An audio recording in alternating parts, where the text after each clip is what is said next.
صلی اللہ علیہ وسلم۔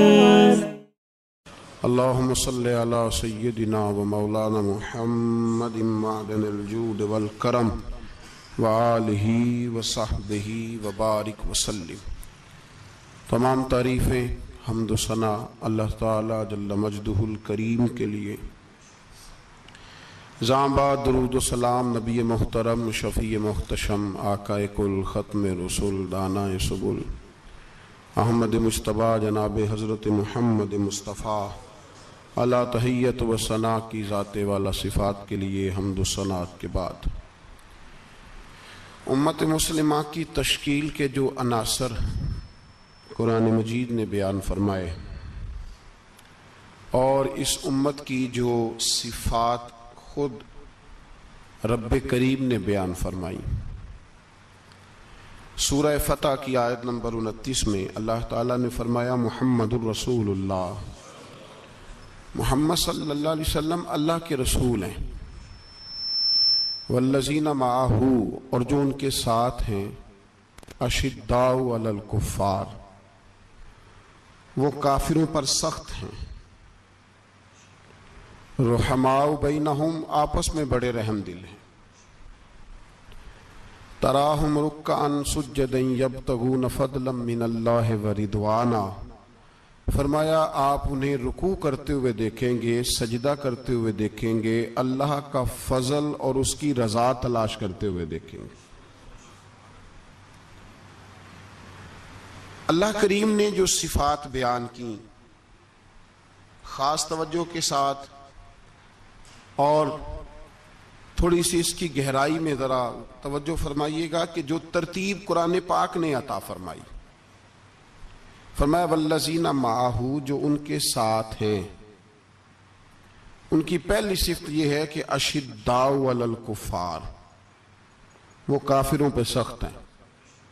پہلی صفت کیا ہے؟ نماز روزہ حج زکوٰۃ، اشداء علی الکفار کہ وہ کافروں پر سخت ہے، رحماء بینہم دوسری صفت یہ کہ وہ آپس میں رحم دل ہیں، تراہم رکعا سجدا پھر آپ انہیں دیکھیں گے رکوع کرتے ہوئے اور سجدہ کرتے ہوئے۔ تو نماز کا ذکر تیسرے نمبر پہ آیا، رکوع سجود کا ذکر ایمان کے بعد جو پہلی بات ارشاد فرمائی وہ ہے اشداء علی الکفار کہ وہ کافروں پر سخت ہیں، کافروں پر وہ، یہ پہلی صفت ہے اہل ایمان کی۔ اعلیٰ حضرت فاضل بریلوی رحمت اللہ تعالی علیہ ہمیں سبق دیتے ہیں، فرماتے ہیں دشمن احمد پہ شدت کیجئے، دشمن احمد پہ اشداء علی الکفار، دشمن احمد پہ ہلکی پھلکی ان کے ساتھ نفرت نہیں، یہ قرآن مجید کا سبق ہے، دشمن احمد پہ شدت کیجئے، ملحدوں سے کیا مربت کیجئے، جو بے دین ہو جائے وہ مربت کے قابل۔ ہمارا عجیب معاملہ ہے، وہ ہمارے بچے کاٹتے ہیں، ہم کہتے ہیں نہیں بات بیٹھ کے کرنی چاہیے، وہ ہمارے ٹکڑے کر رہا ہے، خون پی رہا ہے، ہم کہتے ہیں نہیں ٹیبل ٹاک کرنی چاہیے، ہم نے بات کی ہے، سفیر کو بلایا تھا۔ یہ کس قسم کی گفتگو ہے بھائی؟ وہ تیرا خون پی رہا ہے، تو جواب میں کہہ رہا ہے نہیں وہ ہم نے بات کی ہے، اقوام متحدہ میں کل پرسوں بیٹھیں گے، آپس میں گفتگو کریں گے، صحیح ہو جائے گا مسئلہ۔ اشداء علی الکفار اہل ایمان مومن کی پہلی صفت اللہ نے یہ بیان فرمائی کہ وہ کافروں پر وہ سخت ہے، پہلی صفت یہ، من احب للہ و ابغض للہ و منع للہ وآتى للہ فقد استکمل الایمان او کما قال صلی اللہ علیہ وسلم۔ حضور نے فرمایا اگر اللہ کی رضا کے لیے محبت کرنا ایمان کا حصہ ہے تو بغض رکھنا بھی ایمان کا حصہ ہے، اللہ کی رضا کے لیے بغض رکھنا بھی، یہ جو جذبہ ہے نا کفر کے خلاف جذبہ، یہ ایمان کی بنیاد ہے۔ لوگ کہتے ہیں اسلام محبت سکھاتا ہے، اسلام، بھئی کون کہتا ہے اسلام نفرت سے؟ اسلام سکھاتا ہی محبت ہے، اسلام سکھاتا ہی، لیکن میرے بھائی یہ تو بتلاؤ نا صاحب کہ وہ جو جڑی بوٹی فصل کے ساتھ اگاتی ہے اس کا رنگ ہرا نہیں ہوتا، وہ چہچہاتی لہلہاتی نہیں، کاٹتے کیوں ہو پکڑ کے اسے؟ دوائی ڈال کے مارتے کیوں ہو؟ اس لیے کہ باقی فصل کو تباہ نہ کرے، باقی فصل کو نقصان۔ کافر پر جب تو سختی کرتا ہے تو اس کا مطلب یہ ہوتا ہے کہ وہ پھر دوبارہ ظلم نہیں کرتا، وہ زیادتی۔ ہماری کافر کے حق میں نرمی ہے۔ سعودی گورنمنٹ کا مراسلہ آیا، انہوں نے کہا جناب ہمیں شکوہ ہے پاکستانی حاجیوں سے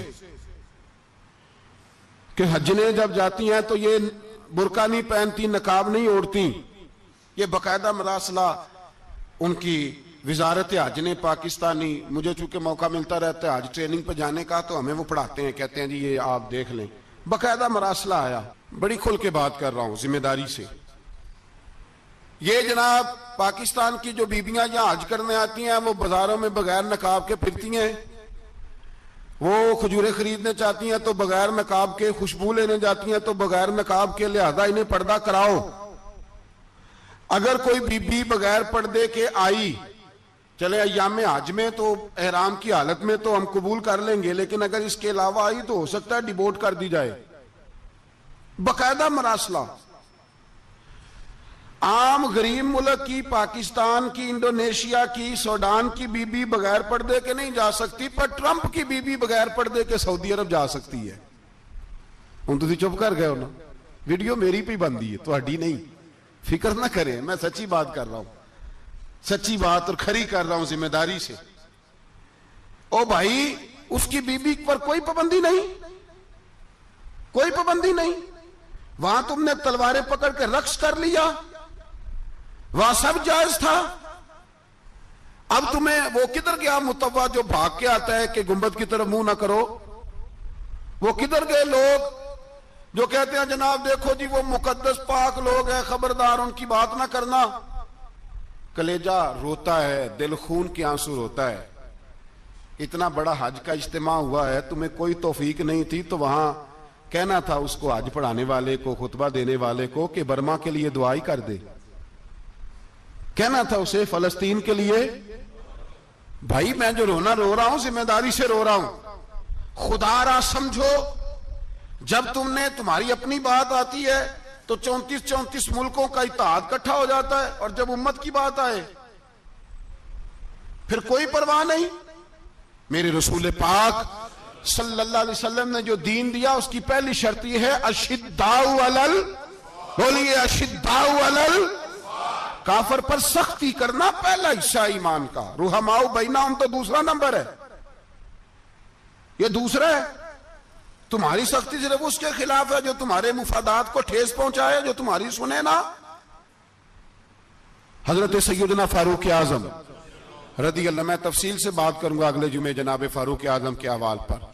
حضرت عمر فاروق رضی اللہ تعالیٰ عنہ بدر کے میدان میں جب نکلے نا، بدر میں، تو حضرت عمر سے حضور نے تجویز مانگی، فرمایا صف بندی کیسے کریں، کس طرح لڑنا ہے؟ جناب عمر فاروق رضی اللہ تعالیٰ عنہ کہنے لگے حضور یہ جتنے آئے ہیں نا کافر لڑنے، یہ کسی کا کوئی چچا لگتا ہے، کسی کا کوئی ماموں لگتا ہے، کسی کا بھائی ہے، کسی کا بیٹا ہے، تو محبوبہ صف بندی کی کیا ضرورت ہے؟ جو میرے رشتہ دار ہے میرے حوالے کریں، میں گردنیں کاٹ کے آپ کو دیتا ہوں۔ جو ابو بکر کے رشتہ دار ہے وہ ابو بکر کے حوالے کریں، وہ گردن کاٹ کے دے۔ جو علی کا کچھ لگتا ہے وہ علی کے حوالے کریں۔ ہم دنیا کو بتائیں گے کہ اشداء علل کفار، اشداء علل، اس کے لیے ہمارے پاس سختی ہے، کوئی نرمی۔ وہ ہمارا سگا بھی ہو تو اس کے حق میں کوئی نرمی۔ حضرت عمر نے اپنے سگے ماموں کی گردن کاٹی بدر کے دن، سگے ماموں کی۔ حضرت ابو عبیدہ بن جراح، سنو، اسلام امن کا درس دیتا ہے، محبت کا درس دیتا ہے۔ بھائی اسلام ہی تو امن کا درس دیتا ہے، پر جڑی بوٹی کاٹنا بدامنی نہیں ہوتا، ظالم کا ہاتھ پکڑنا بدامنی، اور امن والے اور ہوتے ہیں بزدل، ان دونوں میں فرق ہوتا ہے۔ امن والا بننے کا کہا گیا ہے، بزدل بننے کا کہا۔ میرے نبی پاک نے جو بدر میں تلوار اٹھائی تھی، زرہ پہنی تھی، حضور علیہ السلام نے لوہے کی جیکٹ پہنی تھی، تو وہ بھی میرے رسول پاک نے امن کے لیے ہی پہنی تھی۔ میرے نبی پاک صلی اللہ علیہ وسلم نے احد کے دن جو ہتھیار اٹھائے تھے تو وہ بھی امن کے لیے اٹھائے تھے، وہ بھی امن کے لیے حضور نے ہتھیار اٹھایا تھا۔ ہتھیار اٹھانا بد امنی کی علامت نہیں ہوتا میرے بھائی، یاد رکھیں۔ حضرت ابو عبیدہ بن جراح نے میدان بدر کے اندر جب جنگ کا طبل بجا حالات بگڑے، جناب ابو عبیدہ بن جراح کہتے ہیں تاریخ نے ایک عجیب موڑ پہ مجھے لا کے کھڑا کیا۔ آپ فرماتے ہیں میرے لیے اللہ نے جو آزمائش رکھی وہ سب سے بڑی رکھی۔ فرمانے لگے جب میں میدان میں نکلا تو کافروں نے میرے سامنے جس کو لا کے کھڑا کیا وہ میرا سگا باپ تھا۔ اور فرماتے ہیں اب مشکل بن گئی، عشق تیاگ دوویں ایک برابر تے عشق دا سیک ودھیرا، اگ تے ساڑے ککھ تے کانے تے عشق ساڑے تن میرا، تے اگ دا دارو می تے پانی، کوئی دسے ہیں عشق دا دارو کیڑا، بلے شاہ تھے کچھ بھی نہیں بچدا جتھے عشق ہوراں دا ڈیرا۔ فرمانے لگے اب میرے لیے سامنے باپ ادھر بیٹا۔ آپ فرماتے ہیں دو رستے تھے، باپ بچاؤں یا رسول اللہ کا دین بچاؤں۔ ایک منٹ تھا فیصلہ کرنے کے لیے کہ ابا بچے گا یا دین بچے گا، کفر بچے گا یا اسلام بچے گا۔ فرماتے ہیں میں نے منٹ پورا نہیں سوچا، میں نے تلوار اٹھائی، باپ کی گردن کاٹ کے گرائی اور رسول اللہ کا دین بچا لیا۔